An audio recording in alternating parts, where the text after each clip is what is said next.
The U.S. Treasury Department has sanctioned 16 businesses and individuals for their alleged involvement in al-Shabab fundraising and money laundering activities.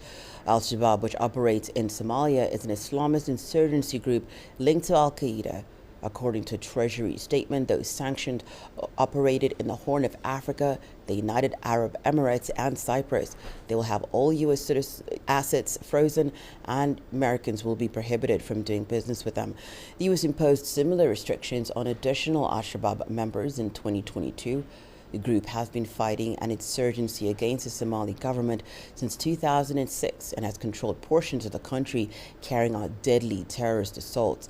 Al-Shabab has been funding itself by extorting businesses in Mogadishu and collecting taxes in the areas under its control. Muhammad Kakhia is in Mogadishu and joins us now with more details on those sanctions. Hi there, Muhammad. Muhammad, what more can you tell us about those U.S. sanctions on alleged al-Shabab fundraisers and money launderers?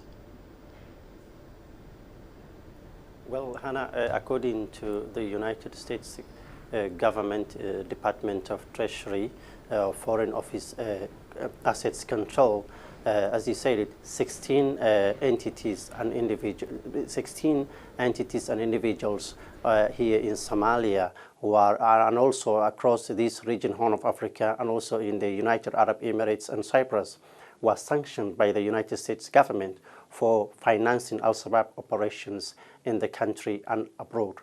Well, the U.S. State Department says that this is crucial to stop al-Shabab continued attacks and threats across this region and here in Somalia, where the attacks have been deadly, killing hundreds of people and destruction of properties for the past 16 years, and targeting government installations here and also the international organizations.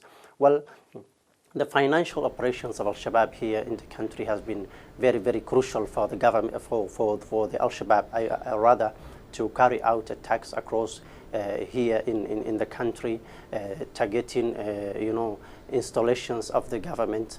Now, US says that it will froze the assets of these companies and entities operating in the countries I mentioned, in the United Arab Emirates, in the Cyprus, and of course here in Somalia, and also neighboring states. So this is a crucial step for the Somalia's government as far as the fight against armed group al-Shabab is concerned, because financial resources is very, very crucial for al-Shabab to conduct its operations, which has threatened the security of this country for the past 15 years. You've mentioned what the impact would be if these sanctions were to be effective. Just speak to us. Mohammed, do you think that these U.S. sanctions will be effective? Well, Hannah, first, it's not the first time that the U.S. has sanctioned individuals and companies linked to al-Shabab. In 2022, similar sanctions were imposed on individuals who were suspected to be operating with al-Shabab, and of course possible finances. Al-Shabab collects about $100 million through extortion of businesses in Somalia per year.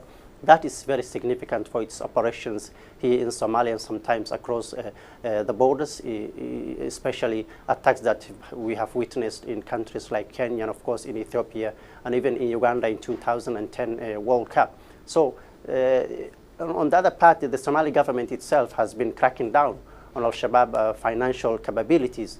We have seen that during the past week, the government has announced that it has shut down accounts and also mobile money, connected to al-Shabab.